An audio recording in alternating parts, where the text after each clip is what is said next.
Foundations of Amateur Radio. Last week I went on an adventure and came home with an experience. I've been wanting to go out and play radio for a while. Work has been spectacularly unhelpful in making time available to achieve this, not to mention the 17 million other things vying for my undivided attention. Last week the planets aligned and my outing came to pass. I'd set my sights on doing a SOTA activation. If you're not familiar with that, SOTA is an acronym for Summits on the Air, and the aim is to get to the top of a mountain and make contacts from there. I've previously been under the tutelage and presence of some very experienced SOTA hams, and during a conference in Canberra last year, I managed to activate several summits with others. I even managed to survive walking up one peak on my own, using my handheld to make some contacts. I use the word survive in less than ironic terms because I relied on Google Maps to navigate me up to the peak, and for reasons best known to Google, it walked me up the side of the peak that didn't actually have a track, even though the map was adamant that I should follow the path. Many hours later, not properly dressed, not enough food, weather coming in, batteries running low, I managed to get down safely and hobbled to a taxi who brought me back to my hotel. It was memorable, but not for the right reasons, and it didn't involve HF communications, and at the moment I'm struggling to recall if I actually logged those contacts. That will be a job for another day. Anyway, as I said, the planets aligned and I had a day to myself, access to the car, a charged radio battery pack, a working antenna and a map that worked. Mind you, I spent an hour fighting technology.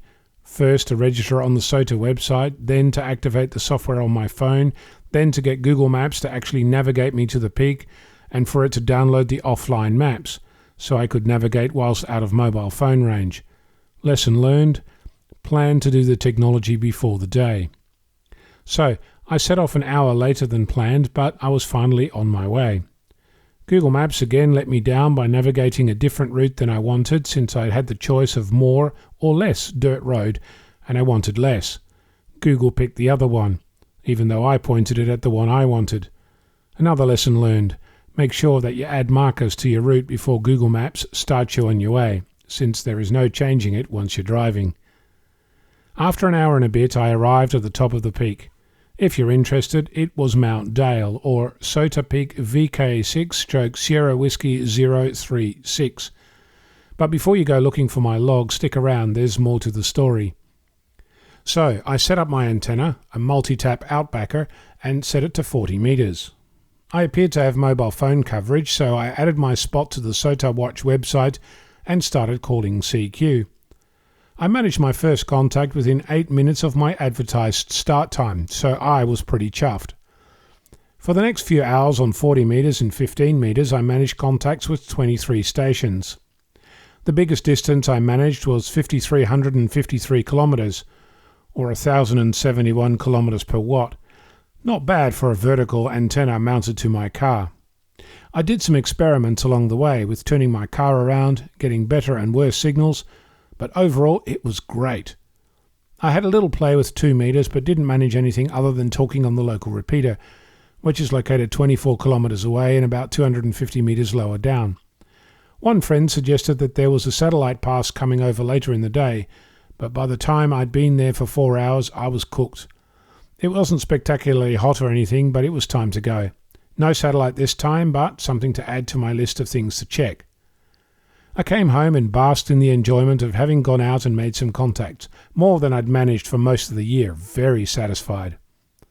The next morning I found an email from the SOTA manager in VK6 who asked me about my operating environment. After some back and forth, it was determined that I should have read the rules before going on my trip. If I had, I'd have known that I couldn't operate from within my car, nor could I operate with anything attached to the car. In later discussions, one person said that the guideline they used was that if someone drove the car away, would they still be able to operate their station? It seems even shade from the car is frowned upon. So, another lesson learned. Read the manual before going outside. In my discussions it emerged that my trek did qualify for WWFF, or Worldwide Flora and Fauna, where the rules are different. Of course, I've not yet read those rules either, but, radio. I should point out that the local flora and fauna group is called VKFF. So, I swallowed my pride, sent an email to the SOTA email list and posted on the SOTA group to tell my contacts that I wasn't able to submit my contacts as valid SOTA contacts, but that I would be cherishing their contact in my log.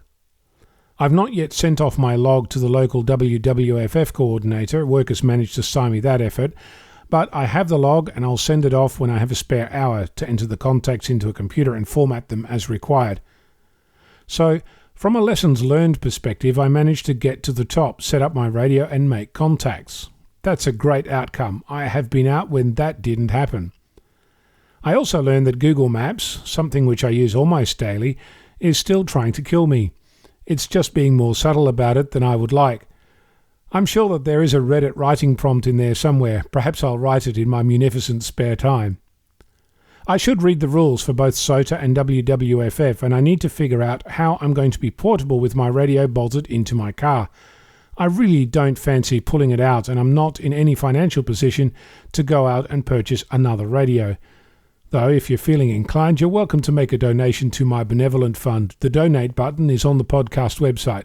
On a more serious note, I did receive an email while I was on the top of Mount Dale from a listener who was freaking out that they were listening to me on last week's podcast and saw my call sign on the SOTA cluster. So I replied by telling Brian, Alpha Foxtrot 7 Mike Delta, that I was still on the mountain. He hasn't replied yet. I hope he's okay. I did get lots of other emails from well-wishers for my first solo SOTA effort, so thank you for your messages of support. Sorry I let the side down by making an invalid activation as my first effort. So I think the message should be that SOTA can be fun, it can be rewarding, and you can make contacts with 5 watts. But you need to read the rules and prepare the day before you plan your outing. I'm Ono, Victor Kilo 6, Foxtrot Lima Alpha Bravo. Not quite a goat yet.